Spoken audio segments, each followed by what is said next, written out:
विद्यार्थी मित्रों नमस्कार, मैं हूं बलवंत भंडारी और आप देख रहे हैं मेरा YouTube चैनल गुरु एंड देव। आइए आज बात करते हैं प्रकाश के परावर्तन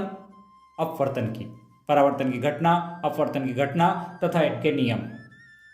ये टॉपिक हमने उठाया है कक्षा 10वीं विज्ञान के लिए और 12वीं भौतिक शास्त्र के लिए। हाँ, अगर आप चैनल पर पहली बार आए हैं तो चैनल को सब्सक्राइब करना ना भूलें, नोटिफिकेशन बेल को ऑन कर दें ताकि आने वाले वीडियो आपको मिलते रहें। वीडियो पसंद आए तो लाइक करें, शेयर करें। आइए हम बात करते हैं प्रकाश का परावर्तन क्या होता है। सबसे पहले परावर्तन की बात करते हैं कि परावर्तन की घटना होती क्या है। हम देखते हैं सबसे पहले परावर्तन की घटना क्या होती है।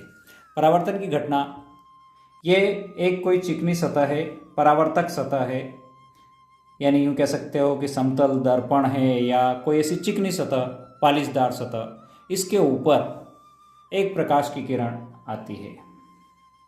ये प्रकाश की किरण इसके ऊपर आई, इस किरण को कहते हैं हम आपतित किरण। आपतित किरण। यहाँ पर यदि हम एक 90 डिग्री का कोण बना देते हैं तो ये जो है आपका, ये कहलाता है अभिलंब। ये कहलाता है अभिलंब। और इसके बाद ये किरण यहाँ से टकराकर, ये किरण यहाँ से टकराकर इस दिशा में चली जाती है, टकरा लौट गई। ये है आपकी परावर्तित किरण। परावर्तित किरण। आने वाली किरण आपतित किरण, टकरा कर लौट गई परावर्तित किरण, और बीच में जो हमने 90 डिग्री का कोण बनाया ये है आपका अभिलंब। इसको बोलते हैं अभिलंब। आपतित किरण और अभिलंब के बीच जो कोण बनता है ये वाला, इसको हम आई से व्यक्त करते हैं और नाम है इसका आपतन कोण। आपतन कोण। अभिलंब और आपतित किरण के बीच आई आपतन कोण। अभिलंब और परावर्तित किरण के बीच का कोण, इसको हम आर से व्यक्त करते हैं और नाम है इसका परावर्तन कोण। परावर्तन कोण। यह है आपकी परावर्तन की घटना। यदि परावर्तन की घटना की परिभाषा देखें हम, तो प्रकाश का किसी सतह से टकराकर उसी माध्यम में लौटना प्रकाश का परावर्तन कहलाता है। जिस माध्यम से ये आई थी उसी माध्यम में वापस लौट गई, यह है प्रकाश का परावर्तन। अब बात करते हैं परावर्तन के नियम। आपतन कोण का मान सदैव परावर्तन कोण के बराबर होता है। हमने कहा यहाँ पर ये जो कोण है आई आपतन कोण, ये जो कोण है आर परावर्तन कोण, ये हमेशा बराबर होंगे। यानी आपतन कोण का मान अगर आपने बढ़ाया तो परावर्तन कोण का मान भी बढ़ेगा, इसको घटाया तो ये भी घटेगा, अर्थात कोण आई बराबर कोण आर।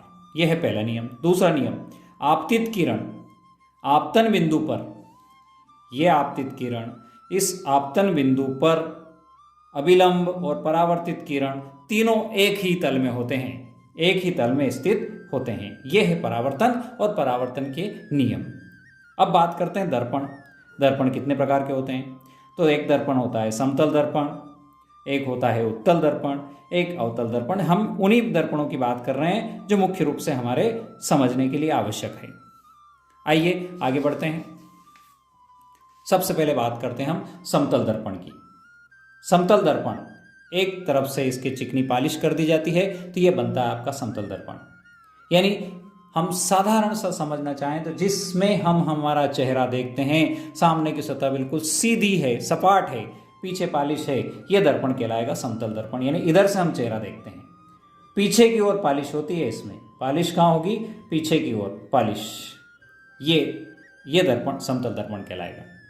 समतल दर्पण के उपयोग चेहरा देखने में, श्रृंगार करने में, पनडुब्बियों के बाहर की वस्तु देखने में, पनडुब्बी जो पानी के अंदर होती है, बाहर की वस्तु देखने के लिए पेरिस्कोप लगाया जाता है, उसमें समतल दर्पण का उपयोग किया जाता है। और बहुदर्शी के रूप में भी समतल दर्पण का उपयोग होता है। उत्तल दर्पण यानी एक कांच के गोले से काटा गया एक भाग और जिसके इस तरफ पालिश कर दी गई हो, बाहरी भाग उठा हुआ हो, यानी इधर से देखें हम, इस साइड से, यानी हमने एक चम्मच ली और चम्मच के बाहर की तरफ देख रहे हैं, उल्टी चम्मच में हम देख रहे हैं, तो ये एक उत्तल दर्पण की भांति व्यवहार करेगा। इसका उपयोग है वाहनों के पश्च दृश्य के रूप में यानी साइड मिरर के रूप में। कई बार पूछा जाता है कि वाहनों के पश्च दर्पण के रूप में उत्तल दर्पण का उपयोग कैसे किया जाता है, क्या कारण है? तो उसका सबसे सीधा महत्वपूर्ण कारण है प्रतिबिंब सीधा बनता है और छोटा बनता है, यानी सीधी चीज देख सकते हैं और छोटा यानी ज्यादा एरिया उसमें कवर हो जाता है। दूसरा उपयोग है तीक्ष्ण मोड़ पर दूसरी तरफ से आने वाले वाहनों को देखने में, यानी मोड़ बिल्कुल खतरनाक है, वहां पर सामने उत्तल दर्पण लगे होते हैं ताकि आने वाले वाहनों को आसानी से देखा जा सके। उत्तल दर्पण का जस्ट उल्टा, यानी चम्मच को आप सीधी कर दें, अंदर की तरफ देख रहे हैं इस तरफ और पॉलिश बाहर की तरफ है, ये दर्पण कहलाता है अवतल दर्पण। डॉक्टर द्वारा नाक कान गला की जांच करने में, यानी ENT डॉक्टर जो होते हैं, नाक कान गला के जो डॉक्टर होते हैं, वो नाक कान गले की जांच करने में अवतल दर्पण का उपयोग करते हैं। टार्च में, सर्च लाइट में या वाहनों के लैंप में परावर्ती के रूप में इसका उपयोग किया जाता है। दाढ़ी या हजामत बनाने के लिए स्पेशल जो यूज़ किए जाते हैं वो अवतल दर्पण होते हैं। और बड़े बड़े अवतल दर्पण का उपयोग सौर भट्टी में किया जाता है, सोलर भट्टी के रूप में इनका उपयोग किया जाता है। तो ये हुआ आपका समतल दर्पण, उत्तल दर्पण और अवतल दर्पण के उपयोग।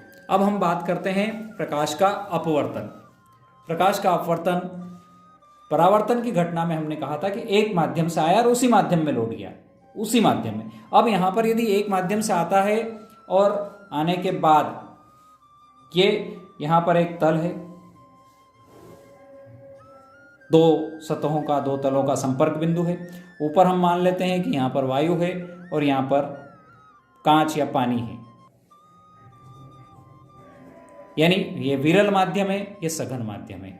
इस विरल माध्यम पर यह प्रकाश की किरण आपतित होती है। यहाँ पर वही कल्पना करें हम अभिलंब की,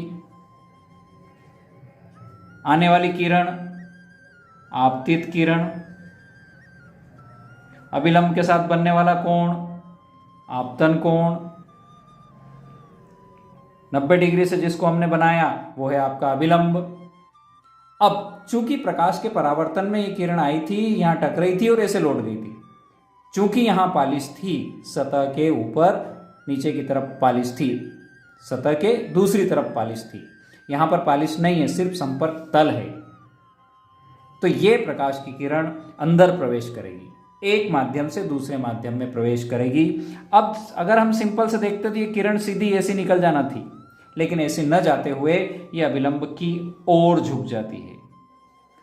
प्रकाश किरण का एक माध्यम से दूसरे माध्यम में प्रवेश करने पर अपने मार्ग से विचलित होना, यह कहलाता है प्रकाश का अपवर्तन। और ये जो कोण है अभिलंब के साथ, ये आपका R, और इस कोण को कहेंगे हम अपवर्तन कोण। यह है अपवर्तन कोण। प्रकाश के परावर्तन में था परावर्तन कोण, यहां है अपवर्तन कोण। यह किरण अपवर्तित किरण, ये किरण कौन सी है? अपवर्तित किरण है। ये किरण आपकी कौन सी है? अपवर्तित किरण। ध्यान दें, यहां पर प्रकाश वायु से पानी में जा रहा है, यानी विरल से सघन में, विरल से सघन में, तो अभिलंब की ओर झुकेगी, अभिलंब की ओर, यानी पास हमें आएगी। कहाँ आएगी? अभिलंब के पास आएगी। यदि इसका उल्टा है, अपन देखें, मान लो ऊपर पानी है और नीचे वायु है, तो ये प्रकाश की किरण जब आई, ये आपका अभिलंब जाना था इसको ऐसे, चूंकि अब विरल से सघन से विरल में जा रही है तो अभिलंब से दूर हटेगी। याद रखने के लिए एक शब्द है विस्पास। विरल से सघन में जावे तो अभिलंब के पास आवे, विरल से सघन में जावे तो अभिलंब के पास आवे, यदि सघन से विरल में जावे तो अभिलंब से दूर हटे। ये ध्यान रखें आप, ठीक है। अब बात करते हैं हम परिभाषा की। जब प्रकाश एक माध्यम से दूसरे माध्यम में प्रवेश करता है तो प्रकाश का पथ विचलित हो जाता है। इस घटना को प्रकाश का अपवर्तन कहते हैं। यह क्या कहलाता है? प्रकाश का अपवर्तन कहलाता है। नियम: आपतित किरण, अभिलंब तथा अपवर्तित किरण एक ही तल में होते हैं। एक ही रंग की प्रकाश किरणों के लिए आपतन कोण की ज्या साइन थीटा को हिंदी में ज्या बोलते हैं, ज्या, आपतन कोण की ज्या यानी साइन आई तथा अपवर्तन कोण की ज्या साइन आर का अनुपात स्थिर होता है। इसका जो अनुपात होता है वो स्थिर होता है। इस नियम को स्नेल का नियम कहते हैं। ये जो अनुपात होता है इसको हम म्यू से व्यक्त करते हैं। म्यू, ये म्यू ऐसा लिखा जाता है, ये बनाया और ये म्यू। इस स्थिर अनुपात को सापेक्ष अपवर्तनांक यानी रिफ्रैक्टिव इंडेक्स कहते हैं। अर्थात म्यू बराबर हो गया साइन आई बटे साइन आर। म्यू का मान हो गया साइन आई बटे साइन आर। अब हम बात करते हैं कुछ प्रमुख अपवर्तनांकों की। वायु का अपवर्तनांक होता है 1.003 या लगभग 1 के बराबर। बर्फ का 1.31, जल का 1.33, केरोसिन का 1.44, क्राउन कांच एक विशेष प्रकार का कांच होता है उसका अपवर्तनांक 1.52 और हीरा डायमंड जिसको हम कहते हैं उसका अपवर्तनांक है 2.42। वीडियो अगर पसंद आया हो तो लाइक करना ना भूलें, अपने साथियों को जरूर शेयर कर दें। वीडियो अंत तक देखने के लिए बहुत बहुत धन्यवाद। ओके, जय जिनेंद्र।